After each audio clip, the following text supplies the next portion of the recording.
इंद्राणी व्रत एकादशी अश्विन मास कृष्ण पक्ष की। युधिष्ठिर बोले, हे मधुसूदन, अश्विन कृष्ण पक्ष की एकादशी का क्या नाम है, यह कृपा करके मुझसे कहिए। श्री कृष्ण जी बोले, अश्विन के कृष्ण पक्ष में इंद्राणी नाम की एकादशी होती है, जो कि अधोगति को प्राप्त हुए पितरों को गति देने वाली है। राजन, सावधान होकर सुनो।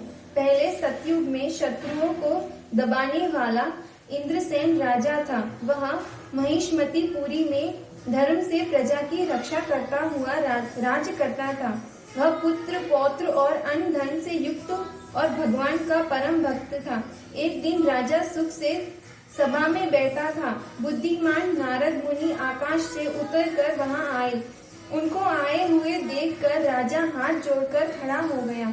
विधि पूर्वक अर्घ्य देकर पूजन करके आसन पर बिठाया। सुख से बैठे हुए मुनि राजा से बोले कि हे राजेंद्र, तुम्हारे सातों अंग प्रसन्न तो है, तुम्हारी बुद्धि धर्म में है, तुम भगवान की भक्ति करते हो ना। नारद जी का वचन सुनकर राजा बोले, हे मुनि श्रेष्ठ, आपकी कृपा से मेरी सब जगह कुशल है। आपके दर्शन से मेरी सब यज्ञ की क्रिया सफल हो गई है।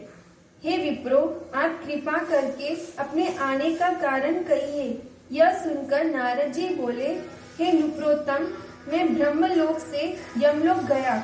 यमराज ने भक्ति से मेरा पूजन किया। सुंदर आसन पर बैठकर धर्मात्मा सत्यवादी यमराज की मैंने प्रशंसा की। बहुत पुण्य करने वाले तुम्हारे पिता व्रत में विघ्न पड़ने के कारण यमराज की सभा में रहते हैं, उनको मैंने देखा है। हे जनेश्वर, उन्होंने जो संदेश कहा है उसको तुमसे कहता हूँ। उन्होंने कहा कि पूर्व जन्म के किसी विघ्न के कारण मैं यमराज के निकट रहता हूँ। हे पुत्र, इंद्रा व्रत का पुण्य देकर मुझे स्वर्ग को भेजो। अतः हे राजन, पिता को स्वर्ग भेजने के लिए इंद्रा का व्रत करो। उस व्रत के प्रभाव से तुम्हारे पिता स्वर्ग को चले जाएंगे। राजा बोला, हे भगवान, कृपा करके इंद्रा का व्रत कहो। किस विधि से, किस पक्ष में, किस तिथि को करना चाहिए। नारद जी बोले, हे राजन, मैं इस व्रत की सुंदर विधि कहता हूँ। अश्विन कृष्ण पक्ष की दशमी को श्रद्धा पूर्वक चित्त से प्रातः काल स्नान करे। पितरों मध्याह्न के समय नदी आदि में स्नान करे। पितरों को प्रसन्न करने के लिए श्रद्धा पूर्वक श्राद्ध करे। एक बार भोजन करके रात में भूमि पर शयन करे। प्रातः काल होने पर एकादशी को दातु कुल्ला करके मुख धोवे। फिर भक्ति भाव से उपवास के नियमों को ग्रहण करे। नियम करके मध्याह्न के समय शालिग्राम की मूर्ति के सामने विधि पूर्वक श्राद्ध करके शुद्ध ब्राह्मणों का पूजन करके भोजन करवाए, दक्षिणा दे। पितरों के श्राद्ध करने से जो अन्न बचा है उसको सूख कर गौ को दे। भगवान का गंध पुष्प आदि से पूजन करे। ऐसा करने से तुम्हारे पिता स्वर्ग को चले जाएंगे। हे राजन, इस प्रकार कहकर मुनि अंतर्धान हो गए। राजा ने विधि पूर्वक इस श्रेष्ठ व्रत को किया।